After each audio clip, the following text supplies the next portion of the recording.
वाहिगुरु जी का खालसा वाहिगुरु जी की फतेह।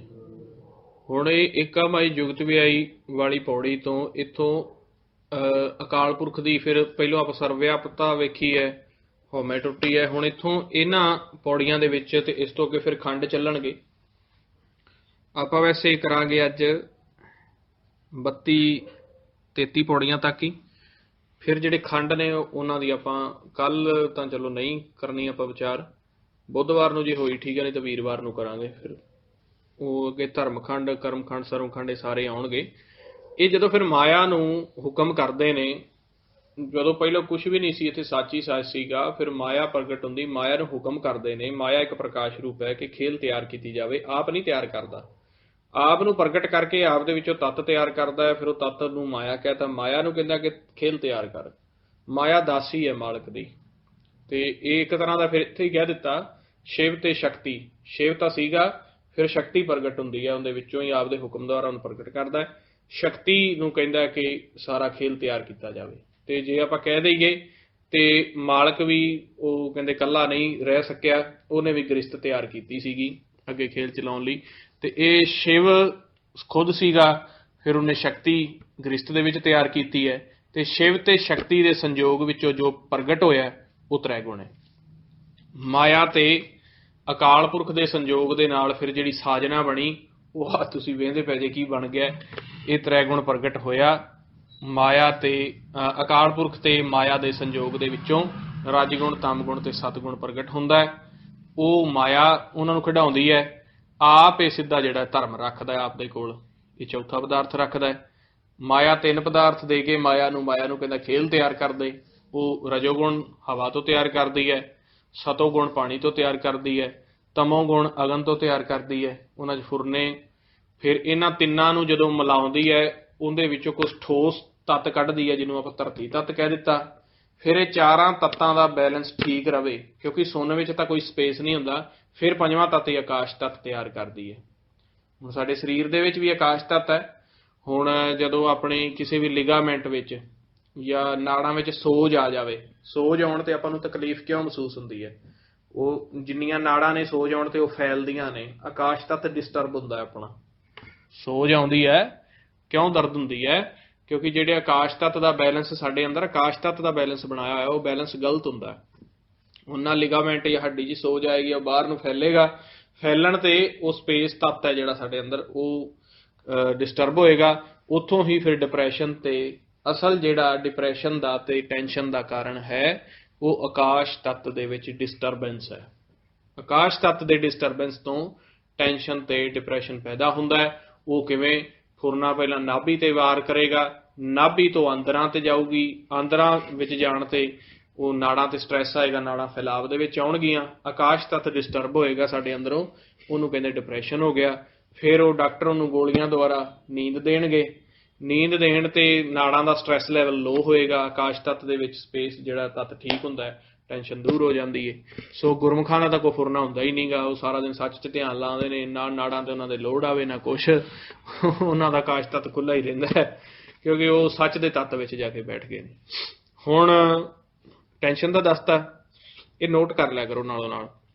ਆਸਣ ਲੋਏ ਲੋਏ ਭੰਡਾਰ, ਕਹਿੰਦੇ ਆਪ ਉਹਨੇ ਆਸਣ ਲਾਇਆ ਹੋਇਆ ਤੇ ਸਾਰੇ ਪਾਸੇ ਭੰਡਾਰਾ ਹੀ ਭੰਡਾਰਾ, ਲੋਏ ਲੋਏ ਭੰਡਾਰ। ਹਰ ਇੱਕ ਚੀਜ਼ ਦਾ ਬਹੁਤ ਜ਼ਿਆਦਾ ਭੰਡਾਰਾ ਹੈ।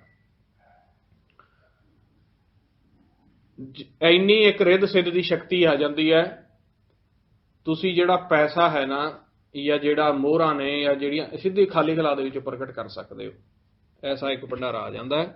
ਨਾਮ ਦੇ ਵਿੱਚ ਅਸ਼ਟ ਮਹਾਸਿੱਧ ਦੇ ਵਿੱਚ ਜਾ ਕੇ ਇਹ ਚੀਜ਼ ਆਉਂਦੀ ਹੈ, ਜਿੱਥੇ ਜਾ ਕੇ ਇੱਕ ਜੀਵ ਆਪ ਦਾ ਆਕਾਰ 1 ਇੰਚ ਤੋਂ ਵੀ ਕਰ ਸਕਦਾ ਹੈ, 100 ਫੁੱਟ ਦਾ ਵੀ ਕਰ ਸਕਦਾ, 200 ਫੁੱਟ ਤੱਕ ਵੀ ਲੈ ਜਾਣਾ। ਆਮ ਦਿਖਾਉਂਦੇ ਆਪਾਂ ਮਹਾਭਾਰਤ ਦੇ ਵਿੱਚ ਉਹ ਭੀਮ ਉਹਨਾਂ ਨੂੰ ਦਿਖਾਉਂਦੇ ਨੇ, ਉਹਨਾਂ ਕੋਲ ਸਿੱਧੀਆਂ ਹੈਗੀਆਂ ਸੀ ਉਦੋਂ, ਇੰਨੀ ਅਵਸਥਾ ਸੀ, ਫਿਰ ਵੀ ਤ੍ਰੈਗੁਣਾ 'ਚ ਗਏ। ਦੇਖੋ ਰਿੱਧੀ ਤੋਂ ਵੀ ਬੰਦਾ ਬਚ ਜਾਂਦਾ, ਸਿੱਧੀ ਤੋਂ ਵੀ ਬਚ ਜਾਂਦਾ, ਫਿਰ ਅੱਗੇ ਚੱਲ ਕੇ ਨਿੱਧੀ ਆਉਂਦੀ ਹੈ। ਫਿਰ ਇਹ ਉੱਪਰਲੇ ਦਰ ਤੇ ਜਦੋਂ ਆਪਾਂ ਪ੍ਰਵਾਨ ਹੋਣ ਲੱਗਦੇ ਹਾਂ, ਉੱਥੇ 8 ਮਹਾਂਸਿੱਧੀਆਂ ਹੁੰਦੀਆਂ ਨੇ।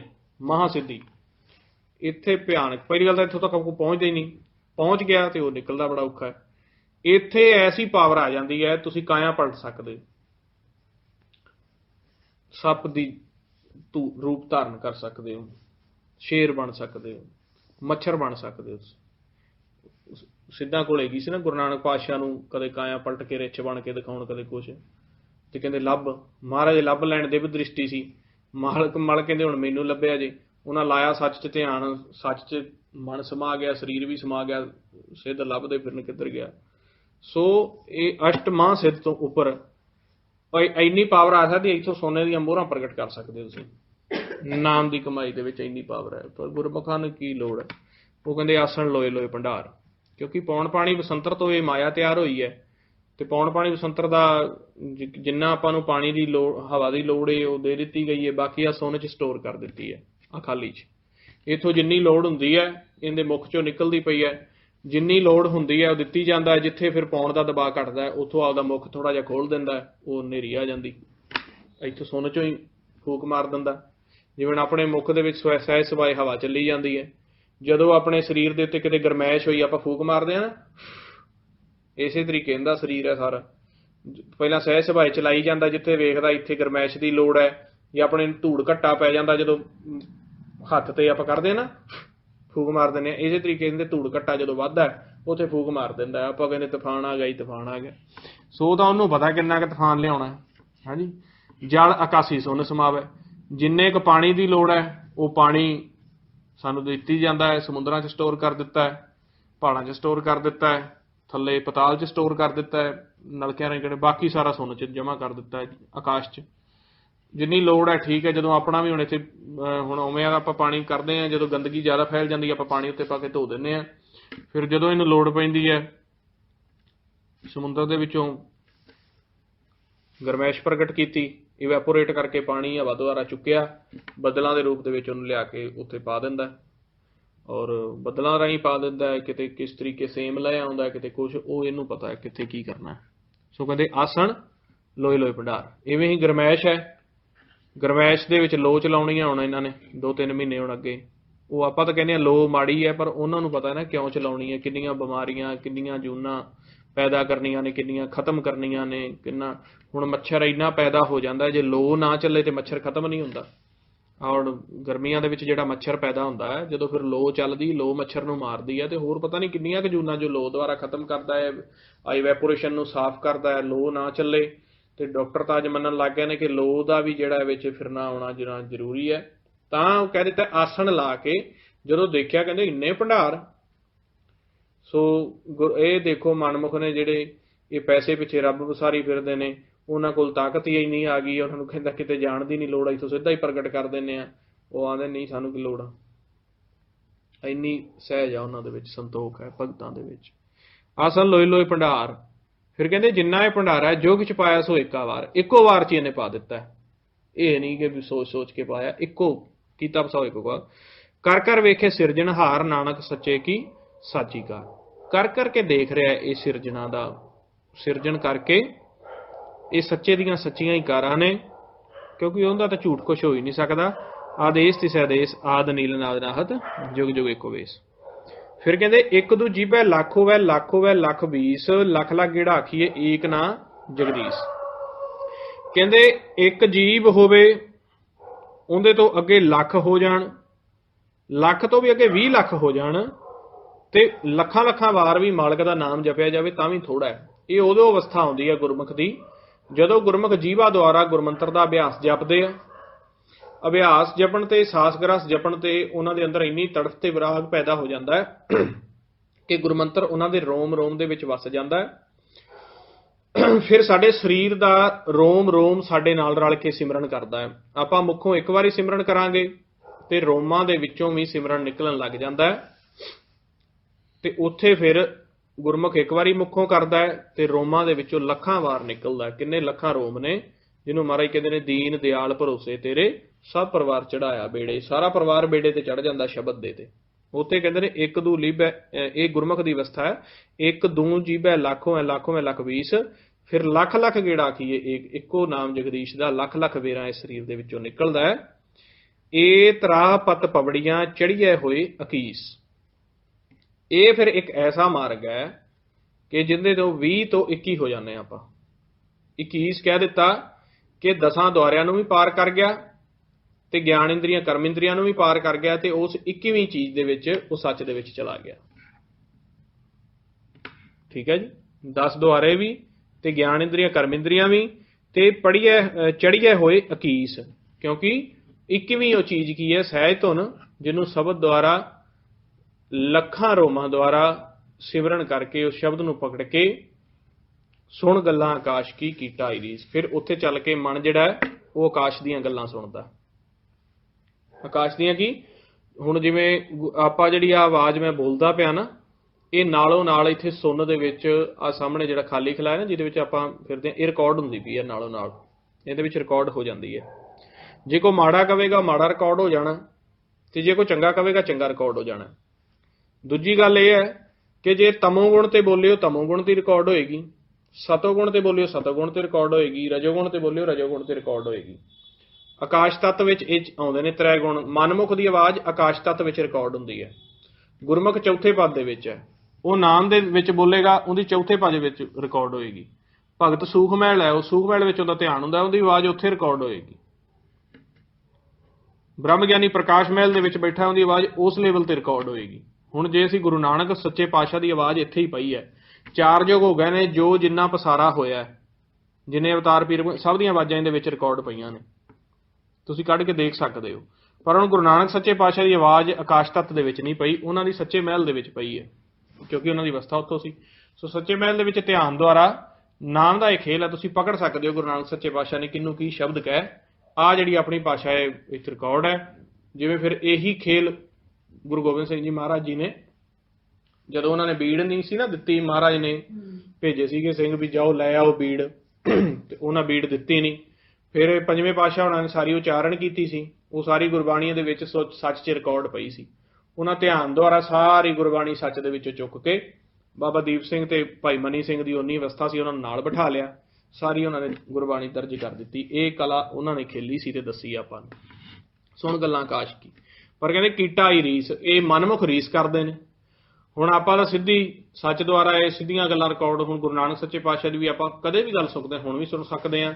ਦਸਮ ਪਾਤਸ਼ਾਹ ਦੇ ਕੀ ਵਾਕ ਹੋਏ ਨੇ ਹੁਣ ਸੁਣ ਸਕਦੇ ਹਾਂ। ਹੁਣ ਕਿਤਾਬਾਂ ਵਿੱਚ ਕਿੰਨਾ ਝੂਠ ਲਿਖਿਆ ਹੋਇਆ, ਜਦੋਂ ਆਪਾਂ ਸੁਣਨ ਦੇ ਵਿੱਚੋਂ ਸੁਣੀਏ ਵੀ ਉਹਨਾਂ ਕੀ ਗੱਲਾਂ ਕਹੀਆਂ ਸੀ, ਕਿਤਾਬ ਦੀ ਮਿਲਾ ਲਓ, ਫਿਰ ਆਪਾਂ ਕਹਿ ਨਹੀਂ ਨਾ ਸਕਦੇ। ਉਹ ਕਹਿਣਗੇ ਕਿਉਂਕਿ ਇੱਥੇ ਤਾਂ ਪ੍ਰਮਾਣ ਮੰਨਦੇ ਨੇ, ਤੈਨੂੰ ਕਿਹੜਾ ਪ੍ਰਮਾਣ ਹੈ। ਹੁਣ ਤੁਸੀਂ ਪ੍ਰਮਾਣ ਦੇਣਾ ਪ੍ਰੈਕਟੀਕਲ ਦੁਆਰਾ, ਤੇ ਇੱਥੇ ਮਨਮੁਖਾਂ ਦਾ ਯੁੱਗ ਹੈ। ਸੋ ਇਸ ਕਰਕੇ ਸਾਰੀਆਂ ਵੀ ਇੱਥੇ ਸੱਚੀਆਂ ਨਹੀਂ ਦੱਸੀਆਂ ਜਾਂਦੀਆਂ। ਇਤਿਹਾਸਕ ਨਾਮ ਦੀ ਗੱਲ ਤਾਂ ਸੱਚੀ ਹੀ ਦੱਸਣੀ ਹੁੰਦੀ ਹੈ। ਜੇ ਇਤਿਹਾਸਕ ਵੇਰਵੇ ਆਪਾਂ ਇੱਥੇ ਖੋਲਣ ਲੱਗ ਜਾਣ ਨਾ ਗੁਰਮੁਖ ਸੁਣ ਚੋਂ ਫੜ ਕੇ, ਇਹ ਆਪਣੇ ਵਿਰੁੱਧ ਹੋ ਜਾਣਗੇ, ਕਿਉਂਕਿ ਇਹਨਾਂ ਨੇ ਕਿਤਾਬਾਂ ਚੋਂ ਵਿਆਕਰਣ ਦੇ ਆਧਾਰ ਤੇ ਇੱਥੇ ਕਥਾ ਕਹਾਣੀਆਂ ਕਰਨੀਆਂ ਨੇ। ਆਪਾਂ ਸੱਚ ਦੇ ਵਿੱਚੋਂ ਫੜ ਕੇ ਵੀ ਕੀ ਗੱਲ ਕਹੀ ਹੈ, ਰਿਕਾਰਡ ਗੁਰਮੁਖ ਸੁਣ ਲੈਂਦੇ ਨੇ ਵੀ ਆਹ ਕਹੀ ਸੀ ਮਹਾਰਾਜ ਨੇ ਵਾਕ। ਗੁਰਮੁਖ ਨੇ ਦ੍ਰਿਸ਼ਟਮਾਨ 'ਚ ਦੇਖ ਲੈਣਾ ਵੀ ਵਾਕਈ ਉੱਥੇ ਪਹਿਲੇ ਪਾਤਸ਼ਾਹ ਟਾਈਮ ਆਹ ਚੀਜ਼ ਹੋਈ ਸੀ, ਉਹਨਾਂ ਲਾਣਾ ਸੁਣਨ 'ਚ ਧਿਆਨ ਤੇ ਦੇਖ ਲੈਣ। ਉਹਨਾਂ ਨੇ ਜਦੋਂ ਕੋਈ ਗੱਲ ਸੁਣਨੀ ਹੈ ਵੀ ਇੱਥੇ ਹੁਣ ਕਹਿ ਦਿੰਦੇ ਨੇ ਵੀ ਉਹਨਾਂ ਨੇ ਚਿੱਕੜ 'ਚ ਛੰਨਾ ਸੱਟ ਦਿੱਤਾ, ਫਿਰ ਉਹ ਆ ਕੇ ਜਿਹੜਾ ਛੰਨਾ ਕੱਢ ਕੇ ਲਿਆਵੇਗਾ ਮੈਂ ਉਹਨੂੰ ਗੱਦੀ ਦਿਆਂਗਾ। ਗੁਰਮੁਖ ਨੇ ਸੁਣਨ 'ਚ ਧਿਆਨ ਲਾਉਣਾ, ਨਾਮ ਦਾ ਵਾਕਿਆ ਛੰਨਾ ਸੱਟਿਆ ਸੀ, ਤੇ ਵੇਖ ਲਓ ਵੀ ਹੁਣ ਛੰਨਾ ਸੱਟਿਆ ਸੀ ਕਿ ਨਹੀਂ ਸੀ ਸੱਟਿਆ। ਇੱਥੇ ਕੀ ਕਹੀ ਜਾਂਦੇ ਨੇ, ਇੱਥੇ ਕਹਿ ਦਿੱਤਾ ਵੀ ਉਹ ਮੁਰਦਾ ਪਿਆ ਸੀ ਗੁਰੂ ਨਾਨਕ ਸੱਚੇ ਪਾਤਸ਼ਾਹ ਦੇ, ਜਿਹੜਾ ਮੁਰਦਾ ਖਾਵੇਗਾ ਮੈਂ ਉਹਨੂੰ ਗੱਦੀ ਦਿਆਂਗਾ। ਲੈ ਬੋਲੋ, ਐਡਾ ਪਾਤਸ਼ਾਹ ਐਵੇਂ ਗੱਲਾਂ ਕਰੇਗਾ, ਉਹ ਮੁਰਦਾ ਖਾਵੇਗਾ ਕਹਿੰਦਾ। ਉਹ ਤਾਂ ਜਿਵੇਂ ਸੱਚ ਦੇ ਵਿੱਚ ਆ ਜਾਓ ਉਹਨੂੰ ਗੱਦੀ ਮਿਲ ਜਾਂਦੀ। ਸੋ ਗੱਲਾਂ ਇਹ ਫਿਰ ਇਹ ਵਾਦ ਵਿਵਾਦ ਸ਼ੁਰੂ ਹੋ ਜਾਂਦਾ ਹੈ। ਸੋ ਆਪਾਂ ਨਾਮ ਤੱਕ ਹੀ ਰਹਿਣਾ, ਇਹ ਗੱਲਾਂ ਸੱਚ ਬਹੁਤ ਅਲੱਗ ਹੈ, ਇੱਥੇ ਤਾਂ ਉਲਝੇ ਫਿਰਦੇ ਨੇ। ਇਸ ਕਰਕੇ ਵਾਦ ਵਿਵਾਦ ਕਈ ਕਰ ਲੈਂਦੇ, ਇੱਥੇ ਆਹ ਮੋਹਰੀ ਨਹੀਂ ਹੋਣਾ ਚਾਹੀਦਾ, ਉੱਥੇ ਆਹ ਗਲਤ ਮੋਹਰੀ ਹੈ, ਲਾਓ ਸੁਣਨ ਦੇ ਵਿੱਚ ਧਿਆਨ ਬਈ ਇਹ ਜਿਹੜਾ ਪ੍ਰਭ ਮਿਲਨੇ ਕਾ ਚਾਉ ਦਾ ਸਿਸਟਮ ਹੈ ਇਹ ਕਿਸ ਤਰੀਕੇ ਹੈ, ਤੇ ਕੀ ਇੱਥੇ ਆਉਣ ਵਾਲੇ ਸਮੇਂ 'ਚ ਕੀ ਹੋਣਾ। ਤੇ ਜਿਹਨੇ ਸੁਣ ਚੋਂ ਦੇਖ ਲਿਆ ਉਹ ਭੱਜੂਗਾ। ਦੁਬਧਾ ਵਾਲੇ ਦੁਬਧਾ ਕਰਦੇ ਆ, ਜਿੰਦੀ ਅਵਸਥਾ ਉਹ ਨਹੀਂ ਭੱਜਦਾ, ਉਹਨੂੰ ਪਤਾ ਇੱਥੋਂ ਦਾ ਮੋਹਰੀ ਕੌਣ ਹੈ। ਹੁਣ ਮਾਲਕ ਪਾਸੋਂ ਥਾਪਿਆ ਹੋਵੇਗਾ ਤੇ ਨਾਮ 'ਚ ਲਾਓ ਧਿਆਨ, ਵੇਖੋ ਫੜੋ ਗੱਲ, ਅੱਛਾ ਵਾਕਈ ਇਹ ਮੋਹਰੀ ਹੈ। ਤੇ ਆਉਣ ਵਾਲੇ ਸਮੇਂ 'ਚ ਮੇਲਾ ਬਣ ਕੇ ਰਹਿਣਾ ਹੈ ਕਿ ਇੱਥੇ ਪਸਾਰੇ ਪੈਣੇ ਨੇ। ਤੇ ਸੁਣ ਚੋਂ ਦੇਖ ਲਓ ਦੁਬਧਾ ਕਾਹਦੀ ਹੈ, ਕੌਣ ਕੀ ਕਹਿੰਦਾ ਇਹ ਨਾ ਦੇਖੋ, ਅਵਸਥਾ ਬਣਾਓ, ਨਾਦ ਵਿੱਚ ਸਮਾਓ, ਸੱਚ 'ਚ ਧਿਆਨ ਲਾਓ, ਫਿਰ ਵੇਖੋ ਮਾਲਕੋ ਪ੍ਰਭ ਮਿਲਨੇ ਕਾ ਚਾਉ ਦਾ ਕੀ ਬਣਨਾ ਜੀ। ਗੁਰਮੁਖ ਦਾ ਲੈਵਲ ਕਿੱਥੋਂ ਤੱਕ ਜਾਣਾ, ਮਾਲਕ ਦੱਸੇਗਾ। ਫਿਰ ਕਿਸੇ ਦੀ ਕਿਉਂ ਮੰਨਦੇ ਜੀ, ਮਾਲਕ ਦੱਸੇਗਾ ਫਿਰ ਕਿੱਥੇ ਕੀ ਪਸਾਰੇ ਪੈਣੇ ਨੇ। ਸੋ ਫਿਰ ਤਾਂ ਗੁਰਮੁਖ ਸਹਿਜ ਦੇ ਵਿੱਚ ਗੁਰਮੁਖ ਦੀ ਅਵਸਥਾ ਹੀ ਬਹੁਤ ਹੁੰਦੀ ਹੈ। ਉਹ ਤਾਂ ਸੱਚ ਦਾ ਸੱਚ ਉਹਨਾਂ ਨੂੰ ਪਤਾ, ਝੂਠ ਦਾ ਝੂਠ ਪਤਾ ਹੈ ਵੀ ਜਿਹੜੀਆਂ ਝੂਠੀਆਂ ਲਹਿਰਾਂ ਹੁੰਦੀਆਂ ਨੇ, ਮਨਮੁਖਾਂ ਦੀਆਂ ਤੂਫਾਨੀ ਲਹਿਰਾਂ ਹੁੰਦੀਆਂ ਨੇ, ਇਹ ਕਿੰਨੇ ਕੁ ਚਿਰ ਦੇ ਵਿੱਚ ਭਸਮ ਹੋਣੀਆਂ ਨੇ। ਤੇ ਜੋ ਗੁਰਮੁਖ ਦੀ ਲਹਿਰ ਚੱਲਣੀ ਹੈ जो गुरमुख की वडियाई होनी है वो किस तरीके होनी है। सो गुरमुख तो जिहड़ा हुंदा है वो डोलदा नहीं, वो कहे सुने दे उत्ते विश्वास नहीं करता। वो कोई भी उलझण वाली गल हुंदी है जिथे भी झूठ का पसारा हुंदा है, वो इस करके ये विरले ही हुंदे ने। फिर जिन्हों इस तरीके नाम द्वारा तो पता नहीं, वो फिर दुबदा द्वारा क्रिएशन करते हैं। तो दुबदा तो सचखंड दे विच है ही नहीं, दुबदा है ही आकाश तत्त तक है। जो दुबदा च है उन्हें आकाश तत्त छड्डिया ही नहीं, भावें 20 सालों का ब्यासी है। दुबदा जो जीव करता है वो आकाश तत्त तो उपर नहीं उठिया। जो दुबदा तो उपर ने वो सच दे वासी हुंदे ने। आकाश तत्त च दुबदा है, सचखंड दे विच जिहड़ा जीव गया दुबदा करेगा ही नहीं, चुगली करेगा ही नहीं, वो सहज विच रहेगा। जे तू लावें तिवें ही लागू। वो कहता चलो जिथे उन्होंने कहते भी रोटी खा ला भाई, वो कहे रोटी खा ला, कह नहीं खानी, उन्हें कहना नहीं खानी। उन्होंने कहते भी कुत्ते नाल बैठ के रोटी खानी है, तू खाऊगा, क्योंकि उन्हें कुत्ते च मालक दिखदा। जे उन्होंने कह दोगे चंगा वो पा के आया, आओ संत जी बैठो भोज ते बह के रोटी खाओ, उत्ते वो खाऊगा, क्योंकि उन्हें मन च दुबदा नहीं हैगी, सारे पासे अकाल पुरख दिखदा। ते किसी दुनियावी संत नूं कह दिओ चरण पवा के, ਜਿਹੜੇ 40,000 च संत पाते हैं, महाराज जी कुत्ते नाल बह के रोटी खानी, खुआ के वेख लिया, सराफ ना देवे तां कह दिया जी कुत्ते नाल खा लूगा संत रोटी। ला पक्का संत होगा वो खा लूगा कुत्ते नाल बह के, क्योंकि उहदे मन च दुबदा है नहीं। ਉਹਨੂੰ कुत्ते च भी मालक ही दिखता भी ये मालक का कपड़ा है, जोत इहदे विच भी ਉਹੀ है, मन फसिया होया आ बैठा जे आप इत्थे कुत्ता बनया बैठा, उत्ते संत बनया बैठा, आ मनमुख बनया बैठा, गुरमुख है तो ਉਹੀ है ठग। आ जाओ कहंदा जी तुसीं भी खा लो, ठीक है जी, ਉਹਦੀ दुबदा खत्म है। ਤੇ ਮਨਮੁਖ 36 ਚੋਂ ਲੰਘ ਰਹੇਗਾ ਜੀ। ਸੰਤਾਂ ਨੂੰ ਹੱਥ ਧੋ ਕੇ ਰੋਟੀ ਫੜਾਇਆ ਜੀ। ਚਿੱਟੇ ਤੌਲੀਆ ਦਿਓ ਜੀ, ਹਾਂਜੀ ਵਾਸ਼ ਲਿਆਓ, ਸੰਤਾਂ ਨੇ ਆਉਣਾ। ਤੇ ਸੰਤਾਂ ਨੂੰ ਵਾਸ਼ ਚਿੱਟੇ ਤੌਲੀਆ ਨਾਲ ਕੀ ਮਤਲਬ? ਸੰਤ ਨਵਰ ਨਾ ਕਾਹੂ ਜਾਣੀ, ਬੇਪਰਵਾਹ ਸਦਾ ਰੰਗ ਹਰ ਕੇ ਜਾਕੋ ਪਾਕ ਸਵਾਮੀ। ਉਹ ਤਾਂ ਸੱਚ ਦੇ ਵਿੱਚ ਧਿਆਨ ਲੱਗਾ, ਚਾਹੇ ਤੌਲੀਆ ਦਿਓ ਚਾਹੇ ਨਾ ਦਿਓ, ਕੋਈ ਗੱਲ ਨਹੀਂ, ਉਹਨੇ ਤਾਂ ਸੱਚ ਦਾ ਪ੍ਰਚਾਰ ਕਰਨ ਆਉਣਾ ਹੈ, ਕਰਨਾ, ਔਰ ਆਪਦਾ ਉਹਨੇ ਕਰਕੇ ਤੇ ਆਪਦੇ ਸੱਚ ਦੇ ਵਿੱਚ ਚਲੇ ਜਾਣਾ। और वो फिर मन दियां रहतां करते हैं, तन दियां रहतां नाल उन्हां नूं कोई मतलब नहीं। रोटी खपानी कोई देवे तो तां ठीक है, ढिड भर लैणगे, ना देवे तां ठीक है। वो जे ना भी कोई देगा तो उहनूं फिकर है, उहने अमृत रस उन्हां च ला के उन्हां दा ढिड पूरा कर देना। तो उहनूं आखदा इन्हां दी तां मैं वेखांगा, तूं तेरी लै ते जा, ठीक है। सो उहदी तां इन्नी अवस्था है कि उहनूं पैसे की भुख नहीं हुंदी, जो पूरा संत है। दसी ते जाना सुन चो जिन्ना मर्जी कढ लवे, काल तो जिन्ना मर्जी लै लवे, कला खेड लवे, जुआ खेड लवे, ठीक है। संत की नहीं कर सकता? तो संत नूं कोई भुख नहीं हुंदी। वो संत काहदा जिन्हों भुख होवे? कल आपां कहा सी ना, संत तुल्लिया नहीं हुंदा।